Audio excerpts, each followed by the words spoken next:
Selamat berjumpa kembali dalam layanan audio Sahabat Seperjalanan. Hari ini adalah hari Sabtu 22 Februari 2024. Tema renungan saat teduh kita dengan judul Taat kepada Allah. Firman Tuhan terambil dalam Kisah Rasul 5 ayat 26 sampai dengan ke-29. Demikian bunyi firman Tuhan. Maka pergilah seluruh pengawal serta orang-orangnya ke bait Allah, lalu mengambil kedua rasul itu.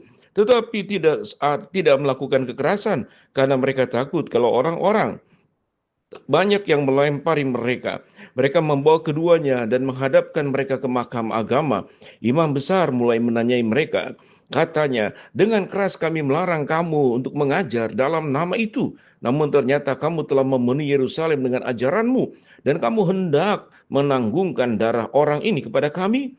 Tetapi Petrus dan rasul-rasul itu menjawab, katanya, kita harus lebih taat kepada Allah daripada kepada manusia. Mari kita berdoa. Bapa yang di dalam surga, biarlah kami boleh belajar dari Rasul Petrus dan rasul-rasul lain untuk lebih taat kepada Allah dan bukan kepada manusia. Dalam nama Tuhan Yesus kami berdoa. Amin. Shalom sahabat seperjalanan yang di dalam Tuhan. Kalau kita berbicara tentang ketaatan, kesetiaan, komitmen, integritas, tanggung jawab yang melekat pada diri seseorang, maka orang itu menjadi orang-orang yang bisa dipercaya. Siapa yang tidak ingin punya calon mantu yang setia, taat, berintegritas, bekerja keras, sungguh-sungguh, semuanya mau. Siapa yang tidak mau punya anak yang memiliki karakter yang seperti demikian? Siapa yang tidak mau memiliki sahabat, teman yang memiliki karakter setia, taat, dan kemudian berintegritas dan tanggung jawab? Ini adalah hal yang luar biasa. Karakter seperti demikian dimiliki oleh Petrus dan rasul-rasul di dalam menjalankan kebenaran firman Allah. Dia menyampaikan berita yang seringkali dicanangkan oleh Tuhan Yesus semasa hidupnya. Bertobatlah sebab kerajaan Allah sudah dekat. Menyampaikan kebenaran supaya orang itu mau berbalik kepada Allah, meninggalkan dosanya. Yesus melakukan mujizat, Yesus menyembuhkan, Yesus membuat yang buta melihat, yang lumpuh berjalan, bahkan yang mati bangkit kembali. Beritanya cuma satu, bukan karena mujizatnya, tetapi supaya setiap orang itu berbalik kepada Allah, meninggalkan dosanya. Hal yang sama dilakukan oleh Petrus dan rasul-rasul yang menyertai setiap pelayanannya. Namun ternyata apa yang dilakukannya itu tidak membuat semua orang senang. Yang terganggu tentu adalah para penguasa yang dikatakan kepala, pengawal, kemudian orang-orang membawa orang itu ke bait Allah lalu mengambil kedua rasul itu, tetapi tidak dengan kekerasan. Mereka takut kalau orang-orang itu banyak yang melempari mereka. Mereka membawa keduanya dan menghadapkan mereka ke mahkamah agama. Imam besar mulai menanyai mereka, katanya, dengan keras kami melarang kamu mengajar dalam nama itu. Namun ternyata kamu telah memenuhi Yerusalem dengan ajaranmu dan kamu hendak menanggungkan darah orang itu kepada kami. Tetapi Petrus dan rasul-rasul itu menjawab, katanya, kita harus lebih taat kepada Allah daripada kepada manusia. Allah nenek moyang kita telah membangkitkan Yesus yang kamu gantungkan pada kayu salib dan kamu bunuh. Dialah yang akan ditinggikan Allah sendiri dengan tangan kanannya menjadi pemimpin dan juru selamat, supaya Israel dapat bertobat dan menerima pengampunan dosa. Dan kami adalah saksi dari segala sesuatu, kami dan Roh Kudus yang dikaruniakan Allah kepada semua orang yang mentaatinya. Mendengar perkataan itu sangatlah tertusuk hati mereka, dan mereka bermaksud membunuh rasul-rasul itu.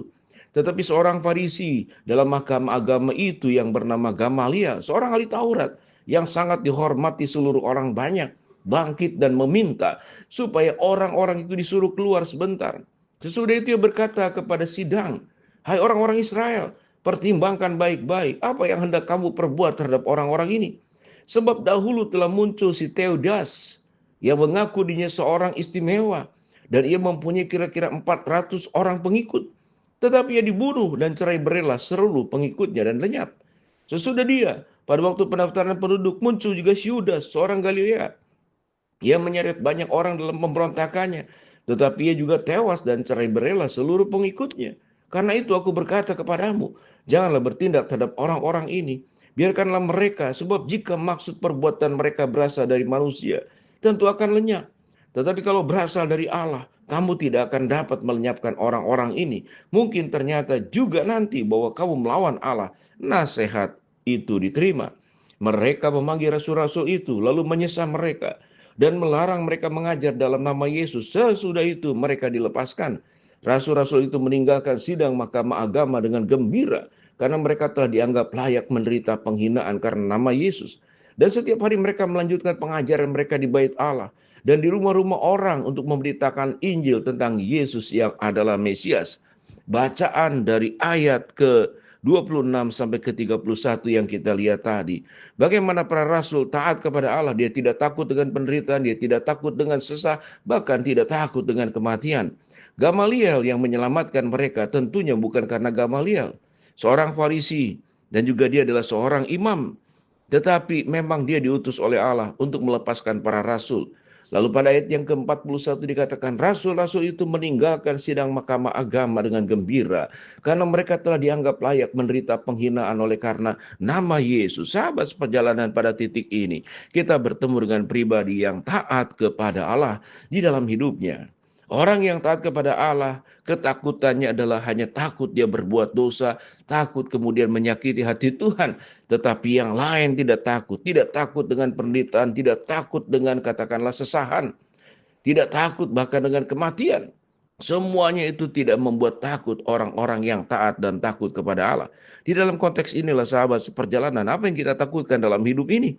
Banyak orang takut miskin, banyak orang takut tidak punya rumah, banyak orang takut dengan masa depannya. Tetapi sedikit orang mungkin yang takut untuk berbuat dosa. Takut kemudian kekudusannya itu dicemarkan oleh perbuatan dosa kita. Takut kita menjadi orang yang tidak setia, tidak taat kepada Allah. Seringkali ketakutan itu bergeser dan dianggap itu sesuatu yang sangat yang biasa saja. Tetapi kita melihat bagaimana Yesus yang setia dan taat melaksanakan karya keselamatannya untuk kita semua. Bagaimana respon kita? Maukah kita menjadi pribadi yang taat? Pribadi yang setia, pribadi yang bekerja keras, pribadi yang jujur, pribadi yang punya komitmen, pribadi yang mata dan hidupnya fokus untuk ke depan. Kita akan menyelesaikan seluruh kehidupan ini dan akan mencapai garis akhir dan memperoleh sebuah mahkota kehidupan yang sediakan untuk kita semua. Sahabat seperjalanan, kita bukan rasul, kita mungkin bukan pendeta, kita bukan penginjil, kita bukan penatua, kita bukan majelis. Mungkin ada juga yang mendengarkan. Saudara adalah para rohaniawan. Tetapi Allah akan memberikan kekuatan kepada kita. Tidak cukup hanya kita meminta kepada Tuhan, berkatilah aku Tuhan dengan kesehatan, berkatilah aku Tuhan dengan finansial yang memadai, berkatilah Tuhan untuk seluruh permohonan, untuk harapan-harapanku. Pernahkah engkau berdoa berkati aku Tuhan? Supaya hidupku taat, supaya hidupku setia, supaya hidupku berintegritas, supaya hidupku hanya memandang Engkau, memuliakan Allah dalam hidup kami dan tidak memuliakan siapapun, apalagi memuliakan diri sendiri. Kalau kita bisa bersikap seperti demikian, maka kita sedang mengikuti jejak para rasul yang sudah diubahkan Allah, mengabarkan kebenaran firman Allah. Dia tidak takut dengan penjara, tidak takut dengan kematian, tidak takut dengan sesahan. Yang dia takutkan adalah kalau mereka tidak bisa menjalankan perintah Tuhan dengan sebaik-baiknya. Jadilah pribadi yang setia, jadilah pribadi yang taat.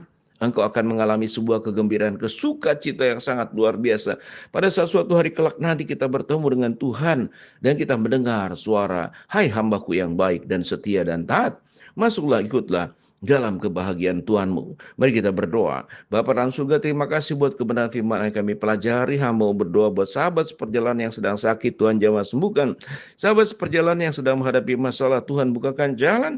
Sahabat seperjalanan yang sedang berdoa mengharapkan sesuatu, Tuhan kabulkan dengan cara dan waktu Tuhan yang terbaik. Dalam nama Tuhan Yesus kami berdoa. Shalom. Jadilah pribadi yang taat, setia, berintegritas untuk kemuliaan Allah. Amin.